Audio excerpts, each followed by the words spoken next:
નમસ્કાર વિદ્યાર્થી મિત્રો,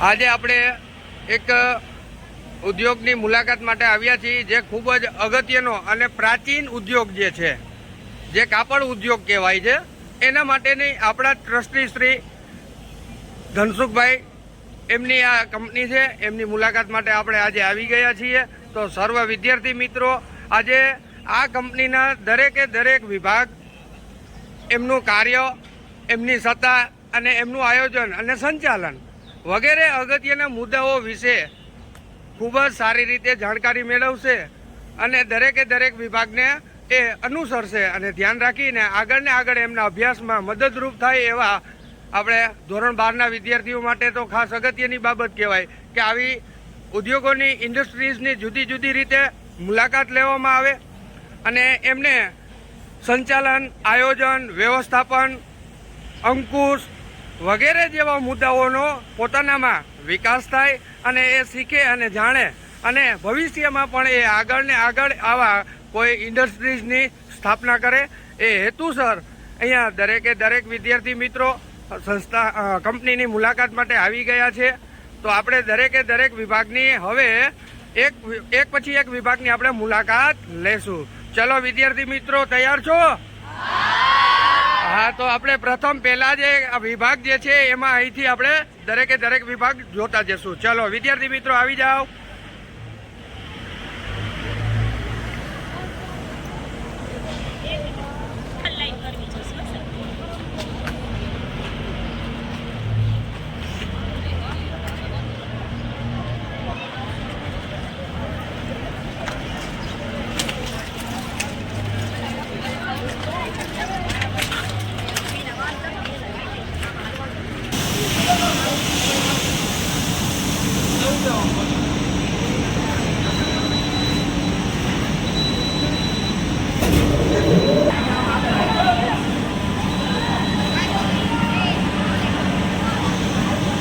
ચલો વિદ્યાર્થી મિત્રોને અહીંયા દરેક મશીન કઈ રીતે વર્ક કરે છે એમના માટે અહીંયા આપણને બતાવવામાં આવી રહ્યું છે.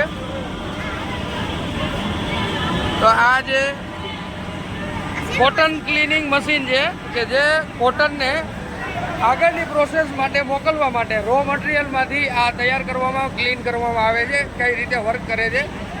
તો આ આખી એમની ઇન્ડસ્ટ્રીઝ છે, એમાં જુદા રો મટીરિયલ્સને અહીંયા ક્લીન કરીને આગળની પ્રોસેસ માટે મોકલવામાં આવે છે. તો તમામ વિદ્યાર્થી મિત્રો આગળની પ્રોસેસ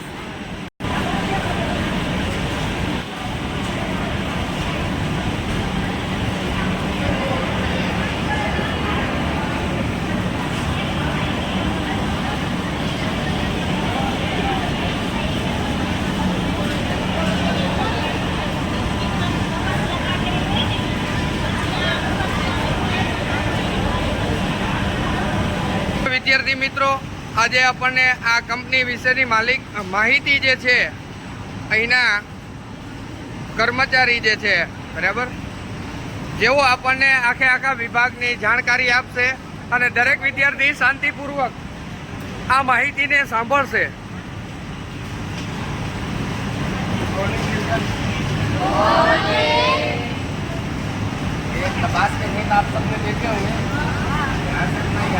धागा बनता है, उससे कपड़े बनते हैं जो आप लोग बोलते हैं. और प्रोसेसिंग का ये स्टार्टिंग डिपार्टमेंट है, यहाँ से सब शुरू होता है. जैसा कि आपने पीछे देखा वो सब कपास की खेत लगी हुई है जो खेत से डायरेक्ट आया हुआ है. वो जो मशीन चल रहा है उसको बेल प्लकर बोलते हैं. तो कपास को छोटे टुकड़ों में उठाता है और वहाँ से मिट्टी और उसके छिलके अलग. सर जी, कौन सा मशीन है? सर इसे बेल प्लकर बोलते हैं. Okay, very good. ये कपास को थोड़ा करके उठाता है जिससे अपनी आगे रिक्वायरमेंट मतलब फोन नहीं होता, कंघी करते हैं, ऐसे ही फोन में कंघी की तरह काम करता है. फोन छोटा ऐसे का नंबर होता है, शॉर्ट फाइबर होता है, जैसे बाल में कंघी करते हैं तो छोटा हुआ बाल ये सब्जे में कर देते हैं, वैसे ही फोमिंग का काम करता है. इसमें सब्जे लगा रखा है, दिखाता हूँ.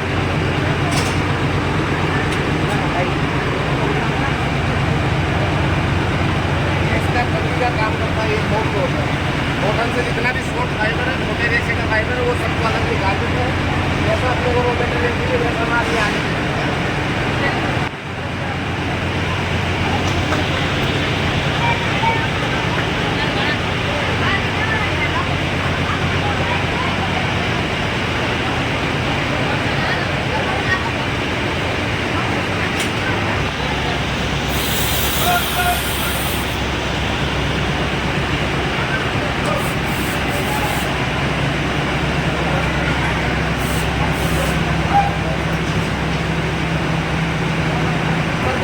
जाइएगा वहाँ तक अपना जो भी कच्चा माल तैयार होता है, उसके बाद ये फिनिशर डिपार्टमेंट है। वहाँ से हम तैयार करते हैं, हमको कितना मोटाई का किस टाइप का धागा चाहिए होता है, जिसकी चीज़ का धागा चाहिए होता है वो यहाँ तक तैयार होता है। उसके बाद ये फिनिशर डिपार्टमेंट है, ये धागे को फिनिशिंग देता है। ठीक है, पता चला ना नाम क्या बोलते हैं।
हम किलो में नहीं नाप सकते, हम काउंट में नापते हैं। 2 काउंट 4 काउंट 2 काउंट, जितना कम काउंट उतना मोटा डाला होता है, जितना ज़्यादा काउंट उतना मोटा डाला होता है।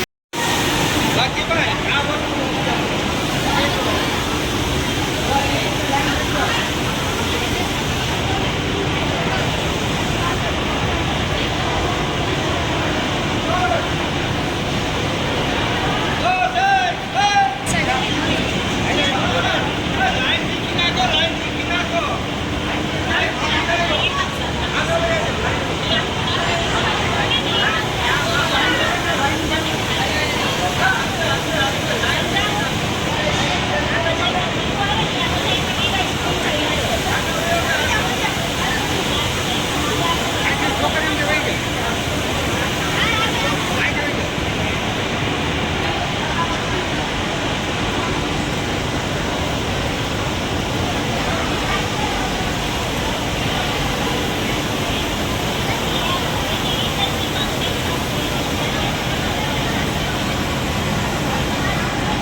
ये स्पिनिंग यूनिट का प्रिपरेटरी सेगमेंट है।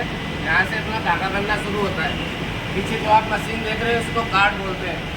यहाँ से हम कॉटन को निश्चित प्रारूप में धागा बनाने की प्रोसेस शुरू करते हैं।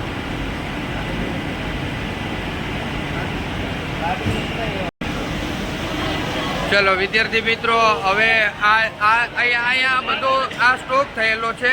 આ સ્ટોક જે છે હવે આગળની પ્રોસેસ થવા માટે અહીંયા સ્ટોક કરવામાં આવે છે.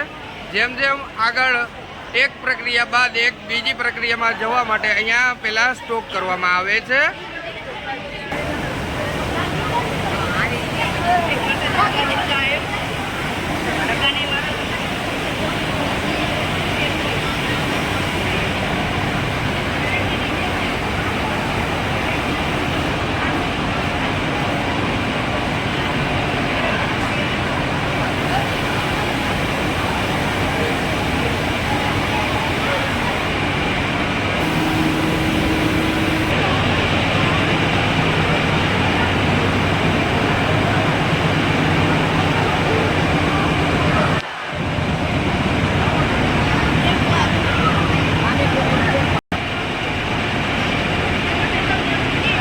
पीछे देखो वो जो मशीन है वो सब उसको ब्रेकर बोलते हैं। क्या बोलते हैं सर जी? ब्रेकर बोलते हैं, ब्रेकर। Okay, very good. तो राइट हैंड साइड में मशीन है, ये लेग फॉर्मर है। लेग फॉर्मर है। आपके पीछे की तरफ जो मशीन है वो कोम्बर है। कोम्बर मतलब कोम्बिंग सिस्टम।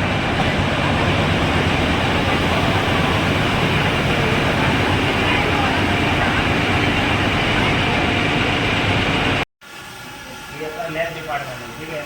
यहाँ पे जो धागा बनता है अपना धागा बनता है, हम जांच करते हैं, टेस्ट करते हैं क्या आ रहा है इसमें। हम काउंट पे कितना काउंट क्या आ रहा है, जो हमने काउंट रेडी किया वो काउंट क्या आ रहा है फोन करते हैं, उसको टेस्ट करते हैं। हमारे पास ये मशीन पड़ी है उसमें टेस्ट करता है और उसके साथ हम रिजल्ट देखते हैं क्या आया। अगर कुछ प्रॉब्लम है तो हम यहाँ पे स्टे करके हमको सही करवाते हैं। तो यहाँ पे हमारा अकाउंट टेस्ट होगा, हमारा इसका जो भी इसमें धागा बना, धागा में कुछ मोटा पतला कुछ भी होता है उसको हम चेक करने के लिए मशीन में टेस्ट करते हैं।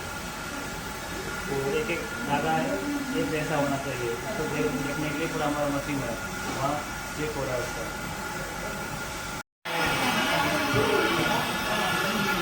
ये हमारा क्वालिटी का जो है IPI जो मशीन है प्रीमियर IQ3, इसमें से हमारा कपड़े का जो घाट जो होता है IPI नहीं होता है। IPI मतलब ये होता है कि कोई भी काउंट का जो होता है कोई मान एवरेज रखते हैं, उस एवरेज में उसका उतना मान रहता है।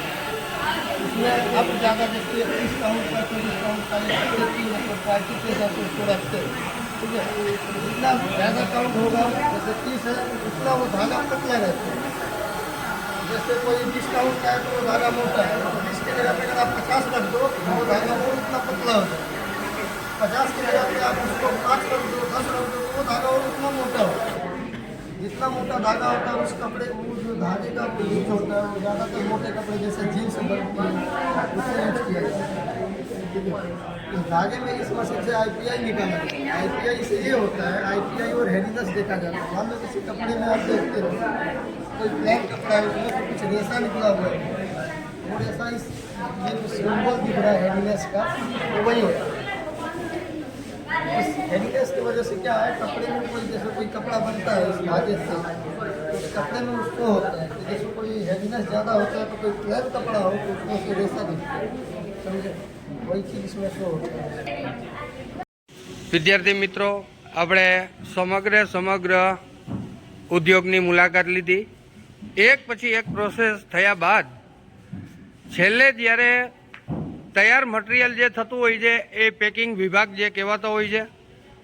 અને અહીંયા અમારી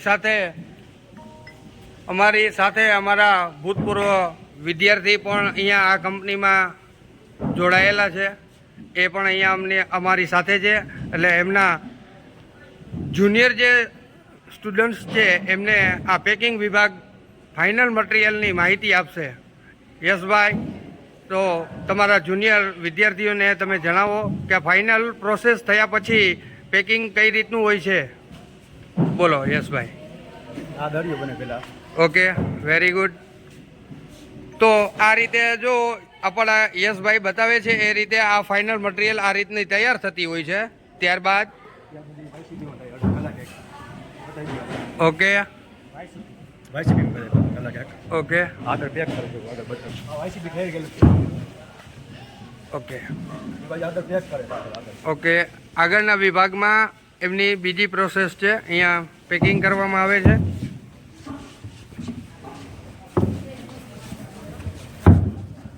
અદ્ભુત છે એની આખી પ્રોસેસ. ફૂલ્લી ઓટોમેટિક ઇન્ડસ્ટ્રીઝ છે. જુદા જુદા મશીન જુદી જુદી કાર્ય કરતા હોય છે અને ફાઇનલ અહીંયા આ મટીરિયલ પેક કરવામાં આવતું હોય છે.